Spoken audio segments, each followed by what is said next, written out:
자, 필기노트 103쪽 한번 가볼까요? 필기노트 103쪽에 관리라고 나왔습니다.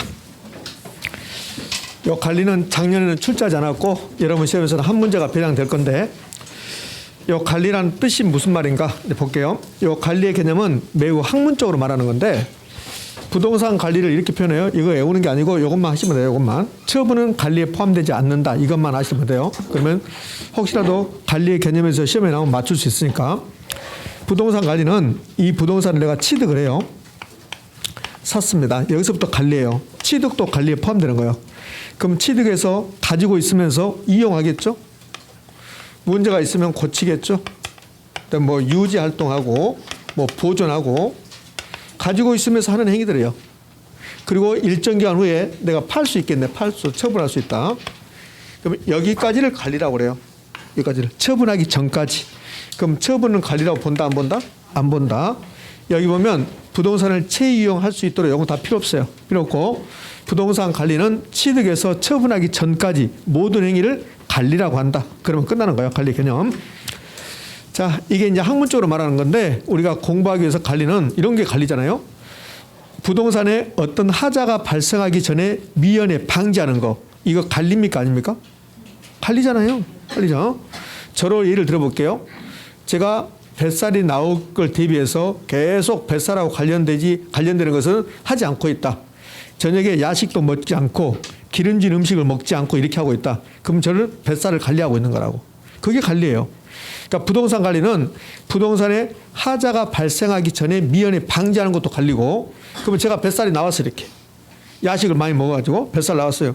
그럼 뱃살을 없애기 위해서 런닝하고 막 하겠죠. 그것도 관리라고.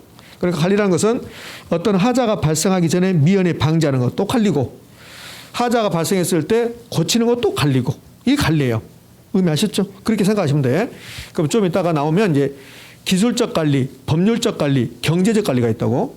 그럼 기술적 관리는 건물의 물리적, 기능적 하자가 발생하기 전에 미연에 방지하는 게 이게 관리냐고 물어봐요. 관리입니까? 아닙니까? 관리예요. 기술적 문제가 발생했을 때 이거 수선하는 것도 관리예요. 그럼 엘리베이터가 속도가 너무 늦어요. 속도가 계속 늦어지고 있는 거야. 그러면 이 속도가 늦어지면 앞으로 문제가 발생할 수 있다고. 그래서 속도 느려지는 것을 조정하는 거. 이것도 관리예요. 엘리베이터가 멈춰 섰어요. 고장 났어요. 이것도 수선한 것도 관리예요. 이게 관리란 말이에요. 그러니까 관리라는 것은 하자가 발생하기 전에 미연에 방지하는 것도 관리고, 하자가 발생했을 때 수선하는 것도 관리고. 되셨죠? 그게 이제 틀을 수 있어야 돼요. 이제 관리의 개념이 끝났다면 관리의 영역이라고 있는데, 자산 관리라는 게 있고 시설 관리라는 게 있고 뭐 다른 것도 있어요. 근데 시험은 이 자산 관리와 시설 관리 구별하는 게 우리 시험에서 곧잘 나왔어요. 곧잘 나왔단 말은 요즘은 잘 나오지 않는다는 소리야. 7, 8년 전에 아주 단골손님으로 나왔던 게 자산 관리와 시설 관리를 구별하는 거야. 그럼 이 시설 관리를 외울 필요 없고, 시설 관리를 어떻게 생각하시냐면 아파트 관리 사무소에서 하고 있는 거, 그게 시설 관리예요. 아파트 관리 사무소에서 하는 거. 그럼 아파트 관리 사무소에서는 엘리베이터 청소하던가요? 위생 관련 일을 하죠. 그 다음에는 방범 방제 이런 일을 하잖아요. 그 다음에 가로등이 너무 약하면 가로등도 교체하고 막 이런 거 하죠. 그런 것들이 아파트 관리 사무소에서 하는 거라고. 그걸 시설 관리라고 생각하시면 돼요. 그러면 시설 관리는 우리가 일반적으로 아는 관리, 그게 시설 관리예요. 시설 관리는 부동산 소유자가, 이 부동산 시설 이용자가, 그럼 이 부동산 시설 이용자는 임차인 이렇게 되겠네요. 엘리베이터가 너무 늦어요. 가로등이 밝기가 너무 어두워요. 이렇게 말한단 말이에요. 그래서 좀 수선해 주세요. 그러면 그 요구에 부응하는 부동산 시설에 대한 관리, 이걸 시설 관리라고 그래요. 그러면 아파트라는 부동산이 있으면 그 아파트 부동산의 시설물이 뭘까? 가장 먼저 생각나는 게 뭘까요? 엘리베이터, 보일러, 그다음에 냉난방과 관련된 시설들, 요거 시설이잖아요. 그거 점검하는 것을 시설 관리다 이렇게 해요. 그럼 이 시설 관리는 적극적 관리일까 소극적 관리일까? 소극적 관리예요. 관리라는 것은 이 부동산과 관련된 모든 것이 관리인데, 근데 시설물 관리한다, 엘리베이터 점검한다, 이건 소극적 관리가 되는 거죠. 그래서 시설 관리는 설비, 부동산 관련된 설비, 운전 보수, 불필요하게 에너지가 빠져나가는 거 방지하는 거, 에너지 관리, 청소하는 거, 방범 방제, 방범인데 방법 이렇게 나왔네요. 이런 것들을 시설관리라고 그래요. 그럼 이게 시설관리면 자산관리는 이겁니다. 이거 부의 극대화를 시키는 거. 이게 30층짜리 임대형 부동산이에요. 그러면 30층짜리 임대형 부동산이 유지되려면 엘리베이터 있어야 되고 각종 시설물이 있어야 돼요. 엘리베이터 각종 시설을 관리한 것을 시설관리예요. 그런데 자산관리는 이 30층짜리 임대형 부동산에서 어떻게 하면 이 건물 소유자, 부동산 소유자의 부의를 극대화시킬 것인가. 이거 연구하는 게 자산관리예요. 그럼 부의 극대화를 방법을 모색하는 모든 것을 자산관리라 하는데 혹시 여러분들 투자론에서 제가 가볍게 언급을 했는데 기억난가 모르겠네요. 부동산 투자의 목적이 뭘까요? 부의 극대화요. 투자의 목적은 부의 극대화, 돈 버는 거란 말이에요. 그래서 어떤 게 자산관리입니까? 그러면 여기 애우지 말라고, 애우지 말고 어떤 게 자산관리입니까? 그러면 투자론에서 나왔던 말들, 우리가 투자론에서 배웠던 말들 있죠? 거기 전부 다 자산관리 속해요. 투자론에서 포트폴리오 배웠죠? 투자 위험 배웠죠? 투자 리스크 관리, 투자 위험 관리라죠. 어느 시점에서 사고 어느 시점에 팔아야만이 시세 차익이 가장 많이 날까? 이런 것이 다 투자론에서 배웠던 내용들하고 이걸 자산관리예요. 외울 필요 없어요. 자산관리는 매입 매각 관리, 투자 리스크 관리, 포트폴리오 등 이렇게 나오면 그러면 곤란해지는 거야. 외우지 말고 투자론에서 나왔던 말들 자산관리. 선생님 나는 투자론에서 나왔던 말이 기억이 안 난다. 그러지는 않겠지. 그러지는? 그럼 끝난 거예요 이게. 자 이제 부동산 개발 좀 생각해 볼까요? 부동산 개발의 타당성 분석. 지난주에 배웠던 거 부동산 개발의 타당성 분석 몇 가지 형태로 이루어집니까? 세 가지. 법경기. 그럼 부동산 관리도 몇 가지? 세 가지. 법경기. 그래서 부동산 관리의 복합 개념 보는 거예요. 관리의 내용, 복합 개념. 복합 개념의 관리. 그럼 이런 뜻이죠. 이 부동산이 있는데 이 부동산 관리할 때 복합 개념으로 이루어지는 거야. 그러면 기술적 측면의 관리가 있고 경제적 측면의 관리가 있고 법률적 측면의 관리가 있다는 거야. 지금 하고 있는 복합 개념의 관리 이 부분은 한 15, 16년 전, 한 12, 13년 전에 자주 나왔어요. 그러니까 여기에는 예전에 자주 나왔 거고 그다음에 7, 8년 전에 자주 나왔던 게 이거고 요 두 개 비교하는 거고 요즘은 뭐 이런 거 나오죠. 요 관리 방식. 그러니까 최근에 요 관리 방식이 좀 잘 나오고 있는 편이다. 이렇게 생각하시면 돼요. 그러면 요 관리의 내용 복합 개념인데 이게 이제 지문 나올 때 가장 쉽게 나왔을 때가 이렇게 나온 적이 있어요. 부동산 관리는 법률적, 기술적, 경제적 복합 개념으로 이루어진다. OX? O라고. 그럼 이제 구체적으로 가면 기술적 관리는 뭐고 경제적 관리는 뭐고 법률적 관리는 뭡니까? 이렇게 물어본다고. 그러면 요 기술적 관리는 부동산에 기술적으로 하자가 있으면 하자를 방지하고 하자가 있기 전에 방지하고 하자가 발생하면 그것을 치유하고 이게 기술적 관리예요. 이 건물에 기능적, 물리적 하자가 발생할 수 있어요. 그러면 기능적, 물리적 하자가 발생한다. 가장 대표적인 게 누수 현상이 발생한다. 누수 현상? 엘리베이터가 고장났다. 이런 게 기술적 하자예요. 그럼 엘리베이터 고치고 누수 잡고 이런 기술적 하자를 치유하는 것은 무슨 관리다?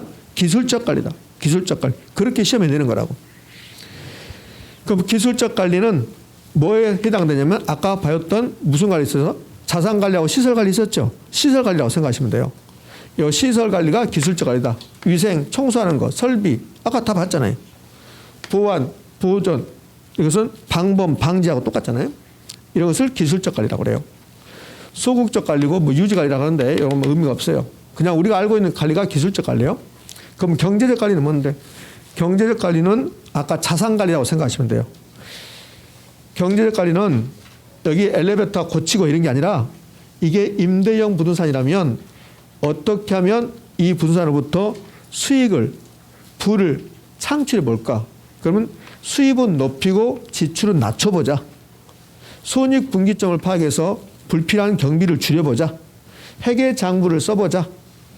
이게 경제적 관리예요. 근데 이 인력 관리가 약간 이해가 안 되는 면이 있어요. 사람 관리하는 것을 경제적 관리라고 해요. 사람을 적재적소에 배치함으로써 비용을 다운시킬 수 있다. 그런 측면에서 이 인력 관리가 경제적 관리야. 그러니까 손익분기점 파악하는 거, 회계 관리하는 거, 수지 관리하는 것은 경제적 관리라는 거 알겠어요. 인력 관리가 경제적 관리라는 게 좀 특수사항이죠. 그래서 이걸 한 3번 물어봐요. 인력 관리가 경제적 관리다 이렇게 물어보거나 아니면 이렇게 물어본단 말이에요. 인력 관리를 포함한 법률적 관리라고 불러요. 그 뭡니까? X입니까? X예요. 인력 관리를 포함한 법률적 관리란 말은 인력 관리가 법률적 관리다 이 말이잖아요. 그럼 뭘까? X일까? X예요. 자, 이제 큰 틀에서 봤는데 그러면 좀 더 구체적으로 가볼 건데 모든 책이 이렇게 나와요. 어떻게 나오냐면 이 기술적 관리를 두고 2개로 나눠요. 토지의 기술적 관리와 건물의 기술적 관리 이렇게 나눠놔요. 책에 기본서에. 여기도 마찬가지입니다. 경제적 관리도 토지 건물로 나눠놔요. 그다음에 법률적 관리도 마찬가지고 그렇게 절대 시험에 나오지 않습니다. 그러니까 이렇게 건물의 기술적 관리가 뭔데요, 토지의 기술적 관리가 뭔데 절대로 나오지 않습니다. 그러면 이제 오랜만에 한번 써볼게요. 그런 거 나오면 손에 장을 짓는다. 오랜만에 들어보죠? 그렇게 안 나와요. 그러니까 그렇게 나오지 않으니까 그렇게 공부할 필요 없어요. 여기 절대 외우면 안 돼. 외우지 말고 느낌으로 알아야 돼. 느낌으로. 자, 그러면 지금 하는 게 이 칠판에 없는 내용인데 무슨 관리인가 여러분이 한번 판단해 봐요. 이렇게 토지가 있어요. 제가 1년 후에 여기다 건물 지을 거예요. 1년 후에. 그럼 1년 동안 그냥 방치하는 게 아니라 1년 동안 이걸 빌려줘요. 빌려주고 임대료 받아요. 그래서 한 달에 100만 원씩 받는 거야. 그럼 1200만 원 임대료 수입이 나와요. 그래서 무슨 관리 같아요? 그렇지, 경제적 관리라고. 경제적 관리. 그럼 부지를 임시 주차장 용도로 임대했다. 이거는 무슨 관리냐고 물어봐요. 그러면 경제적 관리예요. 됐나요? 이제 자, 그러면 지금 하는 것은 또 무슨 관리가 봐봐요. 이렇게 내 토지가 있는데 이렇게 경사졌어요. 그다음에 이쪽으로 이렇게 경사졌고, 그러니까 비가 많이 오면 이렇게 물이 흘러내려서 내 땅으로 이렇게 넘쳐나 이렇게. 그래서 비 올 것을 대비해서 배수로 공사를 이렇게 멋지게 했어요. 그러니까 비가 와도 우리 땅으로 오지 않고 이렇게 흘러내려가게 했습니다. 이건 무슨 관리요? 기술적 관리. 무너지기 대비해서 옹벽을 설치했습니다. 무슨 관리? 기술적 관리. 이렇게 하시면 된다고. 토지는 이렇게 넓은데 건물은 이렇게 조그맣게 지어놨어요. 그럼 이 토지와 건물의 적응 상태가 적합하지 않죠. 이 적응 상태를 개선하는 거 무슨 관리 같아요? 기술적 관리. 그것들을 기술적 관리라고 그래요. 그럼 경제적 관리는 돈하고 관련된 것이고, 법률적 관리는 이렇게 토지에 건물이 있다면 이 건물에 임차인들하고 계약하는 거, 예약하는 거, 어떤 권리의 분쟁이 있다면 권리관계를 조정하는 것, 이것을 법률적 관리라고 그래요. 얘를 애우지 말고 느껴보라는 거예요. 자, 됐어. 관리 내용. 이제 관리 방식. 관리 방식이 최근에 잘 나오는데 관리 방식은 더 쉬워요. 자, 관리 방식으로 갑시다. 관리 방식은 이렇게 이제 부동산이 있으면 이 부동산 관리할 때 복합 개념으로 이루어지잖아요. 그럼 기술적 관리가 있고 경제적 관리가 있고 법률적 관리가 있다. 이 3개 전부 다 내가 한다. 그것은 자기 관리, 자치 관리, 직접 관리라고 해요. 이 3개를 전부 다 전문 업자에게 맡겼다. 관리업체에 맡겼다. 위탁 관리라고 그래요. 이 3개 중에서 이 청소하는 거, 그래서 기술적 관리잖아요. 기술적 관리는 관리업체에 맡기고 경제적 돈 되는 거, 법률적 관계, 권리관계, 얘는 내가 했다. 그것을 혼합관리라고 그래요. 이 3가지 이제 뜻은 이야기했습니다. 그럼 이제 질문. 이 3가지 방법 중에서 가장 현대적인 방법, 가장 현대적인 관리 방법 뭐 같아요? 그렇지. 혼합관리 나오라고 제가 이야기를 한 거예요. 혼합관리 나오라고 유도한 거예요. 혼합관리처럼 느껴져요. 가장 현대적인 방법이 혼합관리처럼 느껴집니다. 혼합관리 아니에요. 가장 현대적인 방법이 위탁관리예요. 그러니까 자기관리하고 있다가 그다음에 혼합관리하다가 위탁관리로 간다고. 그러니까 혼합관리는 과도기적인 방법이에요. 예? 근데 순서를 혼합관리를 가장 먼저 나중에 써놓으니까 혼합관리가 가장 현대적인 방법처럼 느껴져요. 혼합관리가 가장 현대적인 방법이 아니에요. 혼합관리는 자기관리에서 전문 위탁관리로 가는 과도기적인 방법이에요. 그래서 혼합관리는 일부는 내가 하고 일부는 맡기다 보니까 문제가 발생하면 책임 소재가 명확, 불명확, 불명확. 여기서 책임 소재 불명확 나오잖아요. 오늘 책임 소재가 불명확 2개 배웠습니다. 첫 번째, 컨소시엄 구성 방식. 두 번째, 혼합관리 방식. 그럼 이제 자기관리하고 위탁관리 나오는데 자기관리와 위탁관리의 뜻을 물어보지 않겠죠. 그럼 뭘 물어보냐면 자기관리의 장점, 단점 써놨고 위탁관리 장점, 단점 써놨어요. 필기노트는 그렇게 써놓지 않았어요. 그러니까 뭐 장점, 단점 이렇게 물어보진 않고 그냥 이런 거 물어보는데 가장 시험에 잘 나왔던 게 이겁니다. 요 말. 그러면 그 부동산의 기밀, 보안, 유지에 유리한 게 위탁관리인가 자기관리인가 물어봐요. 위탁관리하면 다 맡겨버리니까 그 부동산의 기밀, 보안이 외부로 다 퍼져나가요. 그럼 기밀, 유지에 유리하고 보안에 유리한 것은 무슨 관리입니까? 자기관리예요. 자기관리. 이게 자기관리의 가장 큰 장점이에요. 그런데 이 자기관리의 장점은 그대로 위탁관리 단점이 돼요. 위탁관리 했을 때 가장 큰 단점은 부동산의 기밀 유지가 어려워요. 보안이 곤란해져요. 이게 단점이에요. 그러니까 이렇게 되는 거예요. 어떻게 되냐면 요 자기관리가 있고 위탁관리가 이렇게 있어요. 그럼 자기관리와 위탁관리가 있는데 여기에 장점 단점을 따져보면 장점 뭐가 있고 단점 뭐가 있고 이렇게 외우지 마시라고요. 외울 필요가 없으니까. 자, 장점 단점이 있어요. 이렇게. 그러면 자기관리의 가장 큰 장점이 뭐예요? 기밀. 네, 보안에 유리하다는 거예요. 그럼 이 자기관리의 가장 큰 장점은 위탁관리의 그대로 단점이 돼요. 위탁관리의 단점, 기밀, 보안에 불리하다. 이렇게. 자, 이제 반대로 해볼게요. 이 위탁관리의 가장 큰 장점은 전문성이 발휘된다는 거예요. 전문성. 그럼 이 위탁관리의 가장 큰 장점이 전문성인데 위탁관리의 장점이 이 전문성이 그대로 자기관리의 단점이 돼요. 그럼 자기관리의 가장 큰 단점은요. 전문성이 떨어진다는 거예요. 전문성, 결여. 전문성이 떨어진다. 이렇게. 그러니까 반대로 엮어놓은 거야. 반대로. 외울 필요가 없어요. 자, 여기까지 하고 나서 한번 생각을 해봐요. 제가 무슨 말을 하면 이게 무슨 방식인가 봐봐요. 위탁관리하고 자기관리 중에서 친절한 서비스를 제공할 수 있다. 신속한 의사결정을 할 수 있다. 무슨 관리입니까? 자기관리예요. 그렇게 된단 말이에요. 그러니까 외울 필요가 없다는 거예요. 선생님 나는 외워야 될 것 같아요. 그럼 외우세요. 이렇게 하면 되겠네. 앞머리 따서 기, 친, 신 막 이렇게 하고 기친신의 강 막 이렇게 하겠네. 이렇게 할 필요 없어요. 그리고 뭐 최소 이 정도까지만 하시면 돼요. 이렇게. 그러면 자기관리의 장점 중에서 신속한 의사결정이 있네요. 그럼 이 신속한 의사결정의 자기관리 장점은 위탁관리 단점으로 가요. 위탁관리는 신속한 의사결정이 안 된다는 거야. 오케이? 그럼 위탁관리 하면 신속한 업무 처리가 곤란하잖아요. 오케이? 그러니까 반대로 엮어졌다는 거. 자기관리의 또 하나의 단점, 자기관리의 가장 큰 단점은 전문성이 떨어진다는 건데 또 하나의 단점은 무사안일주의예요. 늘 하는 걸 하기 때문에 타성에 젖어들어요. 타성화. 이걸 무사안일주의. 매너리즘화 된다고 그래. 이게 자기관리의 단점이야. 그럼 이 자기관리의 단점은 그대로 위탁관리 뭐가 돼요? 장점이 돼요. 그러니까 무사안일주의, 타성을 방지할 수 있는 게 위탁관리라는 거예요. 자, 더 이상 없습니다. 이걸로 끝나는 거예요, 이제. 자, 하나만 부수적으로 한번 물어볼게요. 제가 부산에 부동산을 가지고 있어요. 부산에 빌딩 3개를 가지고 있습니다. 그러면 제가 자기관리를 하고 있다면 그럼 부산에 거의 상주해야 돼요. 상주. 그런데 부산에 상주하지 않고 제가 서울에서 이렇게 일을 하고 있습니다. 그러면 부동산 소유자가 자신의 업무에 충실할 수 있는 방법은 위탁관리입니까? 자기관리입니까? 위탁관리죠. 위탁관리. 그러면 왜 위탁관리가 부동산 소유자가 자신의 업무에 충실할 수 있을까? 왜? 소유와 경영이 분리되니까 그래요.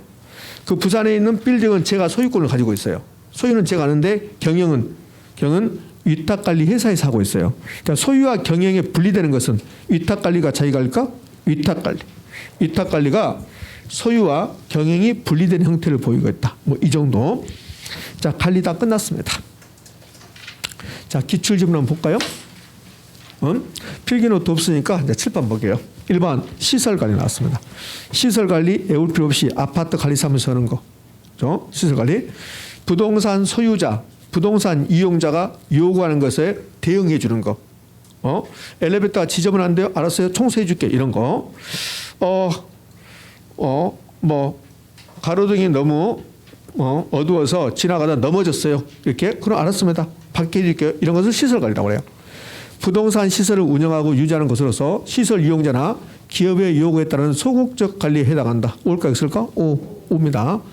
이게 이제 적극적 관리요. 자산 관리가. 시설 관리는 소극적 관리요. 그러니까 아파트 관리 사무소는 소극적으로 하는 거예요. 그다음에 포트폴리오 관리 2번 투자 리스크 관리, 매입 매각 관리, 재투자 결정 이런 것들. 그다음에 리모델링 이런 거. 리모델링 이런 것은 자산 관리 같아요. 시설 관리 같아요. 자산 관리요. 리모델링 이런 것들. 이런 건 자산 관리입니다. 그럼 2번 5입니까? X입니까? 5. 3번 법률적 측면의 관리. 법률적 측면의 부동산 관리는 부동산의 유용성을 부하기 위해서 쓸모를 부하기 위해서 법률상 여러 가지 제반 조치를 취함으로써 법적인 보장을 확보하는 것이다. 올까 있을까? 이런 것들을 법률적 관리라고 그래요. 4번 자기관리 나왔네. 자기관리 방식은 전문 위탁관리 방식에 비해 기밀 유지에 유리하고 의사결정이 신속한 경향이 있다. OX? 여기에 자기관리에서 가장 잘 나오는 지문이에요. 예? 신속한 의사결정, 기밀 유지에 유리하다는 거. 자, 5번 혼합관리 나왔습니다. 그럼 혼합관리가 나오면 가장 먼저 생각나는 게 뭐가 생각나야 돼요? 혼합관리 나오면 책임 소재가 불명확, 책임 회피 현상이 발생한다. 그게 혼합관리에서 가장 큰 포인트예요. 5번 혼합관리 방식은 필요한 부분만 선별하여 위탁하기 때문에 여기까지 5입니까? X입니까? 5. 여기까지 5라고. 관리의 책임 소재가 분명해지는 장점이 있다. OX? X. 불분명해지는 단점이 있다. 이렇게 해야 되죠. 자, 관리 끝났습니다. 이제 마케팅 가볼까요? 마케팅이 그렇게 어렵지 않은데 애석하게도 여러분 시험에서는 안 나올 확률이 매우 높아졌습니다. 애석합니다. 작년에 2문제를 출제해서 그래요. 이 2문제를 출제해서 우리를 힘들게 합니까? 한 문제만 출제하면 되는데. 자, 마케팅. 마케팅의 개념부터 알고 와야 되는데 마케팅의 개념이 시험에 나온 적은 거의 없습니다. 그 마케팅이 뭐가 마케팅이냐면 우리 마케팅 그러면 물건을 판다 이렇게 생각하기 쉽다고. 근데 마케팅은 물건을 판다는 개념보다는 훨씬 더 넓은 개념이에요. 물건을 판다는 것은 판매, 세일.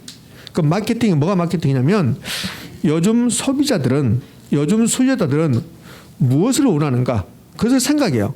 그러니까 수요자가 원하는 것을 파가고 수요자가 원하는 것을 만들고 그것을 팔고 나서 수요자의 반응을 보고 그다음에 나중에 개선하고 그다음에 AS 해주고 이 전 과정을 마케팅이라고 그래요. 그럼 마케팅은 판매보다 넓은 개념입니까? 좁은 개념입니까? 넓은 개념이에요. 그게 마케팅인데 그런 개념은 시험에 출제하지 않을 겁니다. 그럼 마케팅이 중요한 것은 부동산 시장이 수요자 중심일 때 중요하겠습니까? 공급자 중심일 때 중요할까요? 수요자 중심일 때요. 공급자 중심 시장에서는 공급자가 물건을 만들어내면 팔리는 시기다고. 그게 공급자 중심이에요. 30년 전에는 아파트만 만들어주면 무조건 나갔다고. 근데 지금은 아파트를 만든다 해서 무조건 나가는 게 아니에요. 수요자가 원하는 아파트를 만들어줘야 돼. 왜? 부동산 시장이 수요자 중심으로 됐으니까. 그러면 여기 가장 먼저 마케팅 밑에 부동산 시장이 누구에서 공급자 중심에서 수요자 중심으로 바뀜에 따라서 마케팅의 중요성이 있다. 이거 이제 작년에 나왔던 질문이죠. 총 3번 나왔습니다. 똑같게 작년까지 포함해서. 이제 마케팅에서는 주로 이걸 내요. 이거 여기 다 동그라미가 흐트러졌네요. 안 해봤네. 자, 그러면 마케팅 전략은 이렇게 3가지가 있다는 거예요. 시장적인 마케팅이라는 게 있고 고객적인 마케팅 전략이 있고 관계 마케팅이라는 게 있어요. 그러면 이제 답이 될 때 틀린 거 고르거든. 대부분은 마케팅하는 설명에다 틀린 거 고르라 그러는데 이 부분에서 답이 3번이나 나와요. 어떻게 되냐면 이 시장적인 마케팅 전략이라는 게 뭐냐면 공급자들이 물건을 시장에 내놓고 있으면 팔린다 이런 뜻이에요. 이게 시장적인 마케팅 전략이야. 그럼 시장적인 마케팅 전략은 누구 중심입니까? 공급자 중심이야. 그런데 시장적인 마케팅 전략은 수요자 중심으로서 이렇게 낸다고요. 그럼 뭘까 있을까? X예요. 이렇게. 자, 그러면 시장적인 마케팅 전략이 공급자 중심이라면 고객적인 마케팅 전략도 있는 건데 이 고객적인 마케팅 전략은 고객의 수요자잖아요. 수요자 중심이에요. 그러면 고객적인 마케팅 전략은 공급자 중심 이렇게 낸다고요. O일까 X일까? X예요. 에이, 하고 싶은 대로 하지 말고 생각하자고. 고객적인 마케팅 전략은 누구 중심이에요? 공급자가 아니라 뭐요? 수요자. 고객적인 마케팅 전략은 공급자 중심이다 이렇게 낸단 말이에요. 그럼 OX? X. 시장주의 마케팅은 공급자 중심이고 고객주의 마케팅은 수요자 중심이고. 그러니까 이렇게 크로스로 내면 틀린 지문이 된다는 거예요. 그렇게 냈고 그다음에 이 관계 마케팅. 관계 마케팅은 수요자와 공급자가 지속적인 관계를 갖자는 소리야. 그러니까 일회성으로 끝나지 말고 한 번으로 끝나지 말고 지속적인 관계를 갖자. 그게 관계 마케팅이야. 그럼 관계 마케팅을 가장 적절하게 표현한 말이 무슨 말이냐면 한 번 고객은 영원한 고객으로 만들겠다. 이게 관계 마케팅이에요. 제가 여러분들을 영원한 고객으로 만들겠다. 그러면 여러분이 엄청 기분 나쁘지. 엄청. 예? 여러분과 저는 관계 마케팅의 대상이 되면 안 돼요. 올해로 끝나야지. 그잖아요. 자, 그래서 이 관계 마케팅 일회성으로 끝나면 안 되고 지속적인 관계를 갖자. 좀 이따 쉬는 시간에 폰 한번 봐봐요. 폰 보면 문자 같은 건 많이 왔을 거예요. 그러면서 몇 퍼센트 세일합니다 이렇게 문자 온다고. 그게 지속적인 관계를 갖자는 소리야. 옷을 사러 갔는데 거기서 추가로 5% 세일해 준다고 하면서 회원에 뭐 가입하라 막 이렇게 하잖아요. 그럼 가입하는 순간 톡 오잖아. 톡 오면서 20% 세일해 주겠습니다. 10% 세일해 주겠습니다. 그런다고. 거기 가입하면 그러면 자기 생일을 자기가 잊어버리지 않게끔 해줘요. 생일이 되면 고객님 생신을 축하드립니다. 생일을 축하드립니다. 나오잖아요. 그러면서 10% 할인 쿠폰 보내주고 그러잖아요. 그게 관계 마케팅이에요. 그거 계속 오거든요. 계속. 그래서 저는 요즘 어떤 군에서 홍보하기 위해서 제가 계속 그거 보내주라고 톡으로. 저는 거기 뭐 하는 것 같은데 무슨 이유로 했는지 모르지만 제가 무슨 잘못 조작을 했는가 거기서 계속 연락이 와요. 그래서 뭐라 그러냐면 고구마 사라고 하려고. 고구마 사. 고구마 사세요 이렇게. 그다음에 요즘은 이제 고구마 끝났고 고구마 전에는 뭘 사라고 나왔었냐면 절임 배추 사라고 나와요. 절임 배추 나왔다고 사라고. 그 군청에서 이렇게 연락 오더라고요. 근데 모르겠어요. 그걸 이게 시간대로 이렇게 조정해서 만들어놨는지 글쎄 일요일 날 아침부터 오더라고요. 일요일 아침부터 그 직원이 와서 이렇게 하는 건지 아니면 시간대를 맞춰서 그렇게 보는지 모르지만 일요일 날 아침 일찍부터 오더라고요. 그게 그 무슨 군 같아요? 고구마 사라가고 그렇죠. 해남군이죠. 우리나라에서 고구마가 유명한 군이 해남군이잖아요. 그다음에 절임 배추가 유명한 게 해남군이잖아요. 해남군에서 이렇게 연락 오더라고 저에게. 그게 해남군이 저에게 지속적인 관계를 갖자는 소리야. 그게 관계 마케팅이야 이렇게. 제가 해남을 자주 가는 편인데 아마 해남 가서 뭘 했나 봐요. 그러니까 그렇게 이렇게 된 것 같은데 해남이라는 동네가 참 좋아요. 제가 해남 사람은 아니지만 저는 1년에 몇 번씩 갑니다. 예, 아는 사람도 있고 그래서 근데 먹거리도 좋고 그다음에 땅도 높고 굉장히 좋아요 해남이. 해남 홍보대사는 아닙니다. 이렇게 해남에 가면 그러면 해남 윤씨들이 있거든요. 해남 윤씨들. 요 해남 윤씨들이 해남을 다 잡고 있다는 표현은 좀 그렇고 해남 윤씨들이 해남의 영향력을 많이 발휘해요. 이분들이 거의 윤선도 씨 후예들이거든요.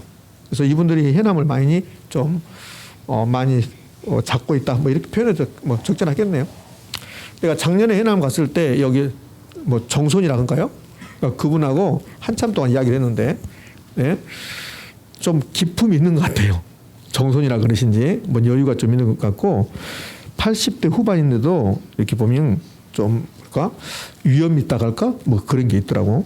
근데 이제 뭐 음식을 내왔는데도 보니까 약간 격식을 갖춘 음식을 가져오고 그러시더라고. 마지막 갈 때 그 해남 윤씨의 그 뭐죠? 뭐 족보 이런 거 비싼 거 그거 하나 주더라고 저한테.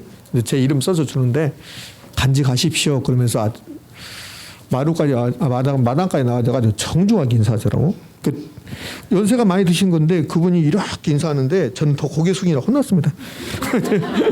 그 어르신이 이렇게 숙이는데 저도 이렇게만 하고 말씀을 없잖아요. 예? 저는 그때 가서 한번 뵙고 그때 사실은 그분 보러 갔었어요.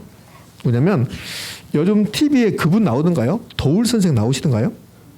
안 나오죠. 그분이 지금 해남에서 살고 있어요. 그래서 제가 그분 뵈러 갔는데 그분하고 친분이 있는 게 아니라 이제 그분이 해남에 사시면서 이렇게 이제 오시면 이야기도 하고 이야기가 뭐 수업식으로 하고 그렇게 하신다 하더라고. 근데 가봤는데 그날 서울에 무슨 촬영이 있다고 해서 안 계시더라고. 그래서 해남에 가본 적이 있는데 그분이 거기 해남에 살고 계시더라고요. 자, 이제 잠도 깨고 집중력이 뛰어났으니까 다시 봅시다. 이렇게 해남에서 저에게 관계 마케팅이 대상이 되지 않은 거예요. 여기 브랜드 마케팅. 제가 이 위에 옷을 살 때요. 옷을 살 때 특정한 브랜드를 좋아합니다. 그럼 왜 그러냐면 비싸서가 아니라 브랜드 가치가 높아서가 아니라 저한테 딱 맞으니까 그래요. 자, 같은 95, 100 사이즈라 하더라도 회사마다 약간 사이즈가 다르거든요. 근데 저는 그 브랜드의 옷이 딱 맞아요, 저에게. 이렇게. 그래도 괜찮은 것 같아요.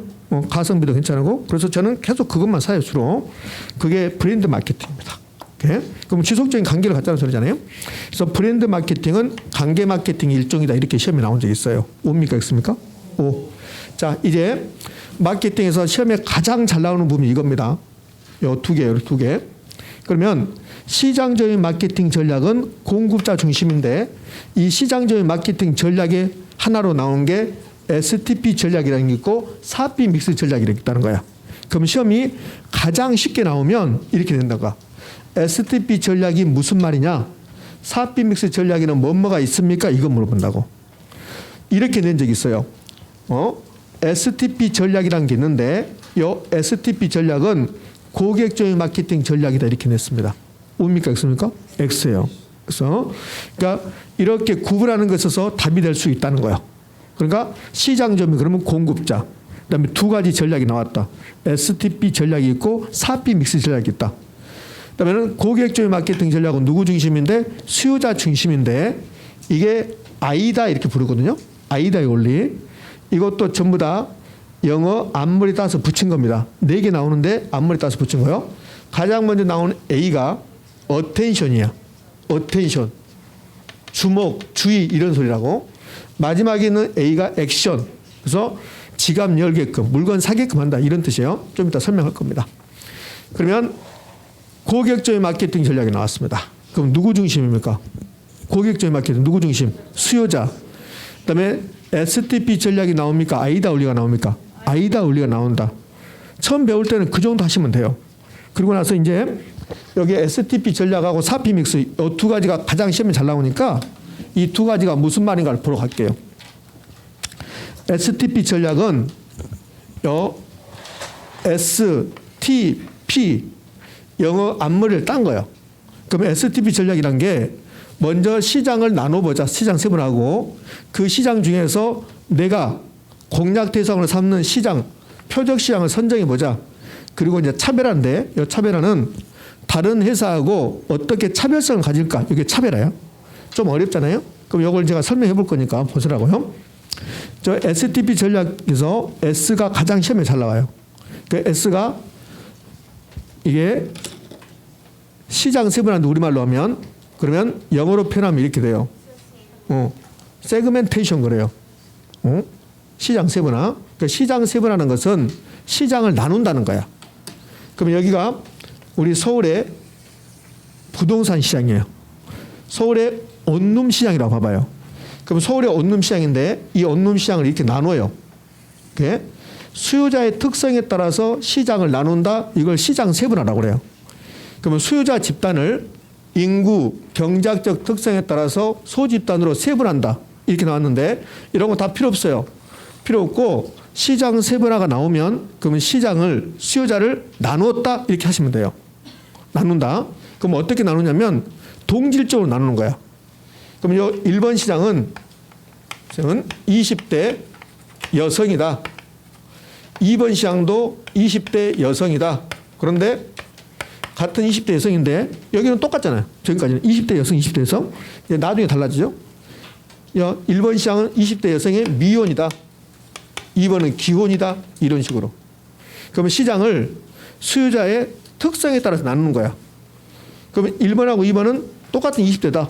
똑같은 여성이다. 다만 기혼이냐 미혼이 차이가 있다. 그러면 3번은 30대 남성. 이거는 미혼 이렇게.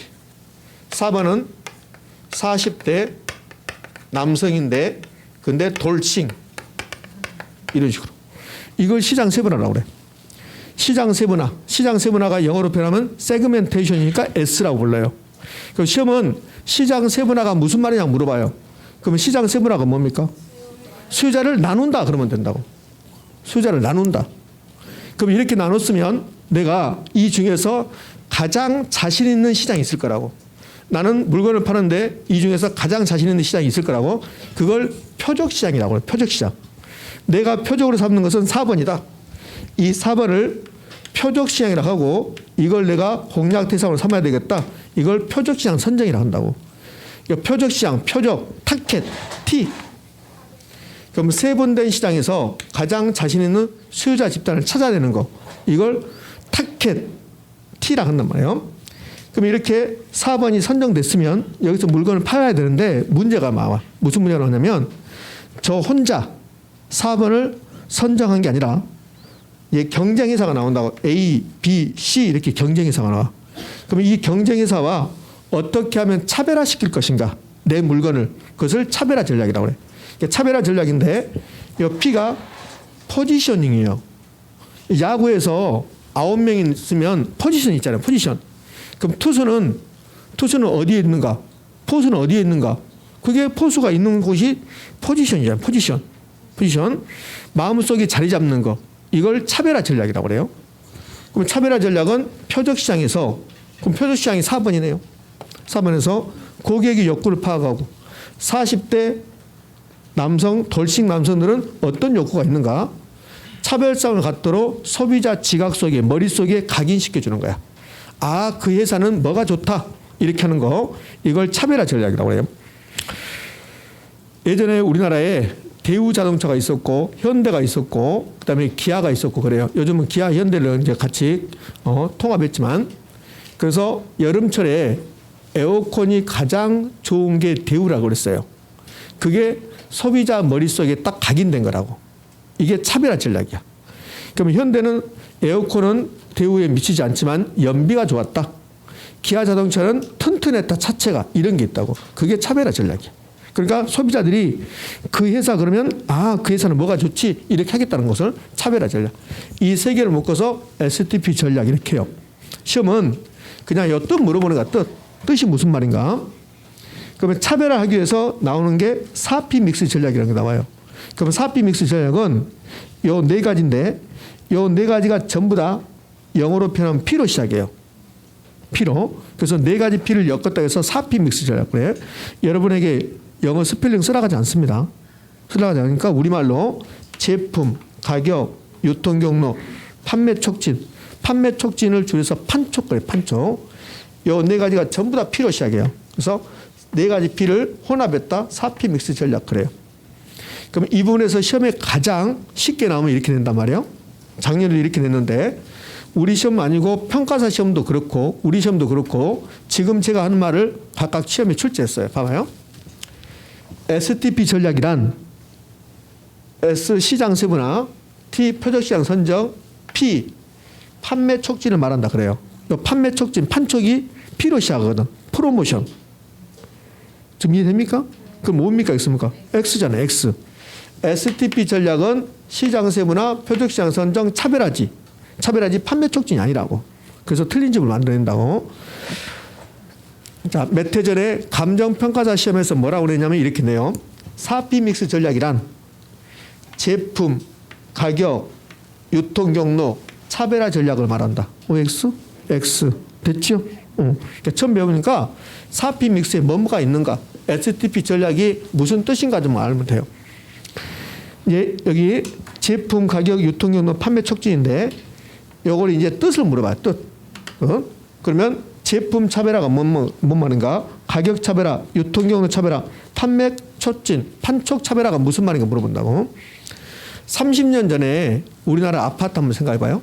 30년 전에 아파트는 지상에 전부 다 주차장이었어요. 근데 어느 아파트부터인가 시작해서 지상에 주차장을 지하로 보내요. 그리고 지상에다가는 공원 만들어 놨어요. 그게 제품 차별화야. 그래서 주차장을 지하로 보냈습니다. 그다음에 자연 친화적인 실개천을 설치했습니다. 요즘은 아파트 단지에 별게 다 있어요.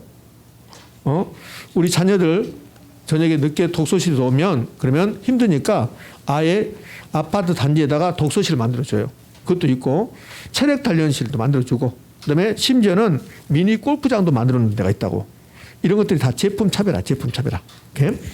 그러면 이런 말들을 주면서 STP 전략 중에서 뭐에 속합니까? 물어본다고. 그건 뭡니까? 제품. 가격은 다른 회사하고 똑같게 받을 건지 비싸게 받을 건지 아니면 싸게 받을 건지 이런 것들이 가격 전략이야. 고가 전략, 저가 전략 이런 것들이 가격 전략입니다. 여기 신축 가격 전략 나왔네요. 신축 가격 전략은 똑같은 가격을 받는 게 아니라 차별해서 받겠다는 소리예요. 신축적으로. 그러면 같은 아파트 단지인데 동마다 가격을 좀 다르게 받겠다. 같은 동인데 층수별로 다르게 받겠다. 이렇게 이걸 신축 가격 전략 이렇게 부릅니다. 자, 그러면 내가 공급하는 아파트가 브랜드 가치가 매우 높대요. 그 브랜드 가치가 높으면 무슨 전략이 유리할까? 고가 전략. 고가 전략. 내가 공급하는 아파트의 브랜드 가치가 낮아요. 그다음에 그 지역의 주민들의 소득 수준이 낮아요. 그럼 고가 전략이 유리할까? 저가 전략이 유리할까? 저가 전략. 시장 점유율을 높이고 싶어요. 그럼 시장 점유율을 높이려면 고가 전략, 저가 전략, 저가 전략 그렇게 나온다고. 오케이? 자, 이런 경우는요. 빨리 팔고 나오고 싶다. 그러니까 투하자문을 빨리 해소하고 싶다. 그건 무슨 전략? 저가 전략. 저가 전략. 유통 경로는 어떤 경로를 통해서 팔 것인가? 주변의 중개업소를 이용하겠다. 주변의 금융기관을 이용하겠다. 이게 유통 경로예요. 판매 촉진은 이것밖에 안 나와요. 경품 추첨을 통해서 가전제품 주겠다. 이게 판매 촉진. 자, 그러면 시장 점유 마케팅 전략의 STP 전략, 마케팅에서 가장 중요한 거 다 끝냈습니다. 시험에 가장 잘 나오는 거. 이제 고객조의 마케팅. 누구 중심입니까? 수요자. 그래서 아이다 올리는 게 나와요. 아이다 올리 나오는데 이제 요거 주의, 관심, 욕망, 행동 이걸 영어 약자로 따는 거야. 영어 앞자로. 먼저 주의를 갖게 하는 거예요. 그 주의를 attention 그러거든요. 그다음에 마지막 이 A는 액션이에요. 액션. 그래서 지갑 열게 만든다는 소리예요. 관심을 갖게 하고 욕망을 갖게 하고 이거 순서대로 기억하면 돼요. 이게 아이다 올립니다. 요거는 아까 봤잖아요. 그러면 처음 배우는 1순환에서 마케팅은 이 정도 하시면 돼요. 그러니까 앞으로도 뭐 여기서 크게 벗어나지 않겠지만 자, 기출 질문 보도록 하죠.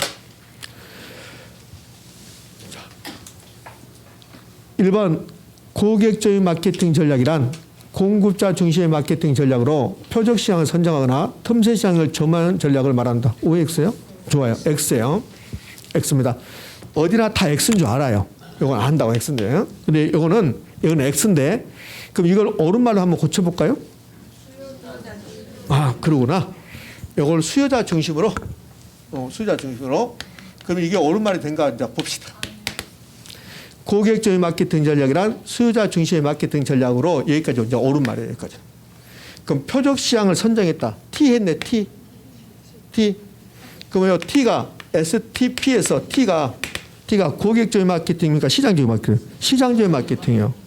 그러니까 이거 틀린 것은 다 아는데 옳은 말로 고치려면 대부분이 이 공급자를 수요자로 바꿔요. 그러면 옳은 말이 되는 게 아니에요. 그렇죠. 이걸 틀리긴 틀렸어요.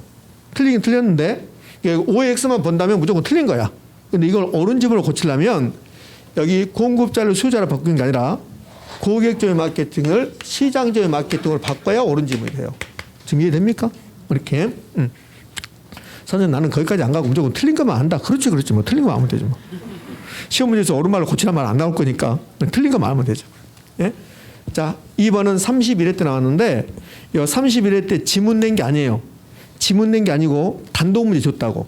31회 때 뭐라고 나왔냐면 이렇게 냈어요.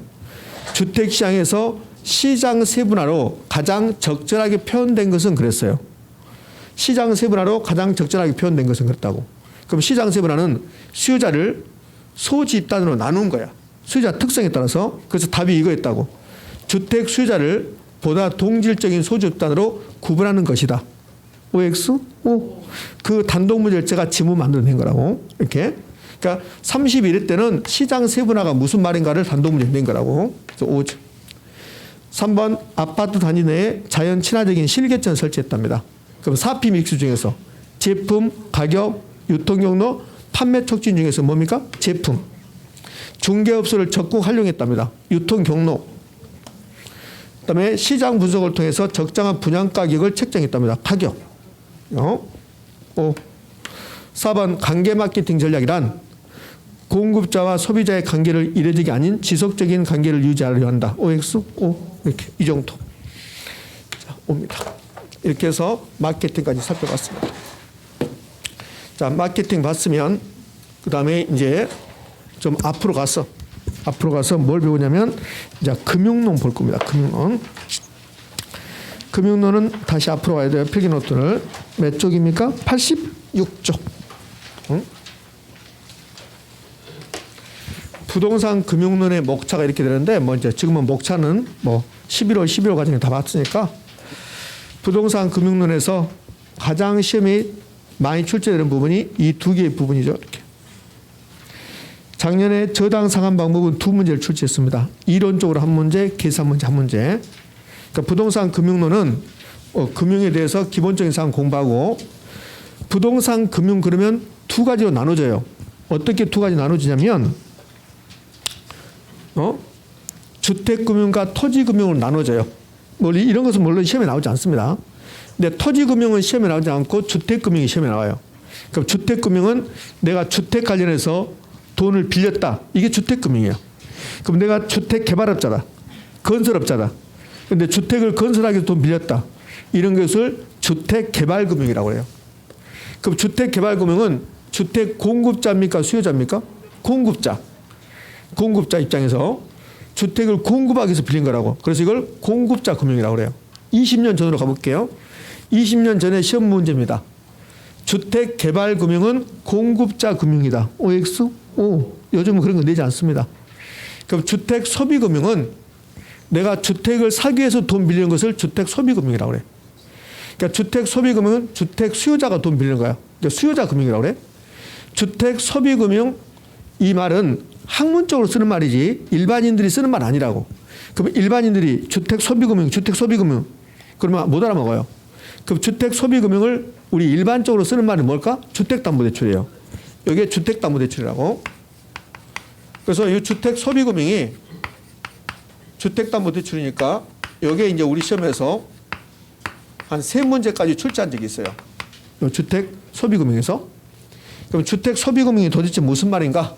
얘를 우리 시험에서는 2번 출제했고 감정평가 시험에서는 1번 출제했어요. 그럼 주택소비금융을 주로 배우는 거예요. 요거. 주택소비금융을 주로 배우는데 주택소비금융은 돈 빌리는데 주택을 담보로 했는가 아니면 내 신용을 담보로 해서 돈 빌리는가 요거 이제 물어본다고. 그럼 주택소비금은 주택담보대출이니까 주택을 담보로 해서 돈 빌리는 겁니까? 신용을 담보로 해서 주택을 담보로. 주택을 담보로 해서 돈 빌리는 것을 주택소비금이라고 그래요. 그럼 이렇게 되면 재밌겠죠. 주택담보대출은 주택을 담보로 돈 빌린 것이다. 이렇게는 출제하지 않겠죠. 그래서 주택담보대출을 주택소비금융이라고 이렇게 표현해서 나오는 거라고. 그럼 주택소비금융은 주택을 담보로 돈 빌린 거지 신용을 담보로 돈 빌린 것은 아니라는 거야. 우리 중개사 시험은 2번 내는데 2번 다 이렇게 냈어요. 주택소비금융은 주택을 담보로 돈 빌린 것이다. 감정평가사 시험에서는 이렇게 냈어요. 신용을 담보로 돈 빌린 것이다. 요 기출지문 봅시다. 기출지문에 이렇게 나왔네. 주택소비금융은 신용을 담보로 제공하고 자금을 이용자에 주는 실수요자 금융이다. OX? X. 이 지문이 감정평가사 시험 지문이에요. 신용을 담보다 틀린 거예요. 자, 이제 두 개로 나눠졌고 이제 이걸 주로 배우는데 그럼 이제 먼저 부동산 또는 주택금융의 기능. 요 기능이 시험에 자주 나옵니까? 안 나옵니까? 안 나와요. 기능은 자주 나오는 거 아니니까 막 외우고 그럴 필요 없어요. 지금까지 배우면서 1월달, 2월달 들어와서 부동산과 결혼을 배우면서 기능이 지금 3번째 나왔습니다. 혹시 기억날까요? 어디서 나왔는가? 안중에 하니까 기억이 없죠? 여러분 기억할 필요 없어요. 제가 한번 해볼게요. 가장 먼저 이 기능이란 말이 어디서 나왔냐면 부동산 시장의 기능이 나왔어요.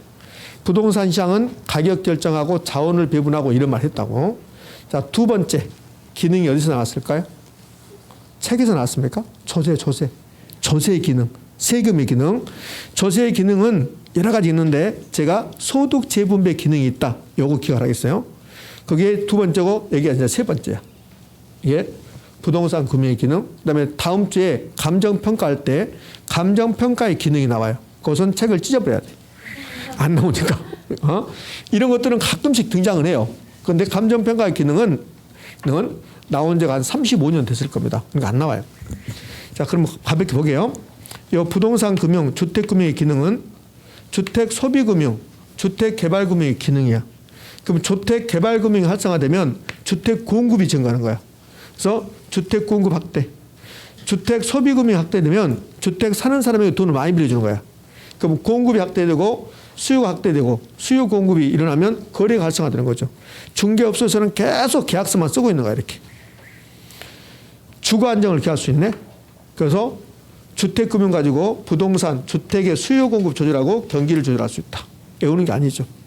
그럼 이걸 시험 문제 낼 때 기능이란 표현을 거의 쓰지 않고 내요. 그러니까 시험 문제, 이걸 시험 낸 게 지문 2번이에요. 주택시장이 침체해요. 주택거래가 부진하면 수요자 금융을 확대해요. 수요자 금융이 뭡니까? 주택담보대출. 확대하여 주택 수요를 증가시킴으로써 주택 경기를 활성화시킬 수 있다. OX? 오. 요게. 요 2번 지문이 요 기능을 물어보는 거라고, 기능. 자, 마지막에 있는 게 이렇게 나왔네요. 담보 인정비율과 차주 상환 능력이 변경되면, 변경됐단 말은 올라가거나 떨어졌다는 소리죠. 그럼 담보 인정비율이 높았습니다. 차주 상환이 높였습니다. 돈을 많이 빌려주겠다는 소리야. 그러면 수요가 증가할까 감소할까? 증가. 수요 증가. 반대로 담보 인정비율을 낮추고 차주 상환을 낮추면, 그러면 주택의 수요 공급이 주택의 수요가 증가할까 감소할까? 감소. 그러면 담보 인정 비율과 차주 상환 능력이 변경되면 주택의 수요가 변한다. OX? O. 얘는 여기서 나오고 수요 공급 비율에서 나오겠죠. 그럼 대부 비율이 높아졌습니다. 담보 인정 비율이 높아졌습니다. 그러면 부동산 수요량이 변한다. OX. 담보 인정 비율이 변하고 그다음에 차주 상환 능력이 변하면 부동산 수요량이 변화한다. OX? O죠. O. 수요량이 변하는데 수요량은 변하다, 수요 변하다. 그렇죠. 수요 변하지. 부동산 가격이 변한 게 아니니까. 수요 변하다. 그럼 구체적으로 담보 인정비율이 높아졌습니다. 차주 상환이 높여졌습니다. 그럼 부동산 수요는 증가한다, 감소한다? 증가한다. 됐습니까? 거기서 나올 수 있겠네. 자, 이게 큰 틀에서 부동산 금융에 흘러가는 모습입니다. 그러면 이제 금융의 분류라는 게 있는데요. 이 금융의 분류는 글쎄 여러분 시험에서 나올까 싶어요. 시간이 오래됐으니까 쉬었다가 여기서부터 한번 출발할게요.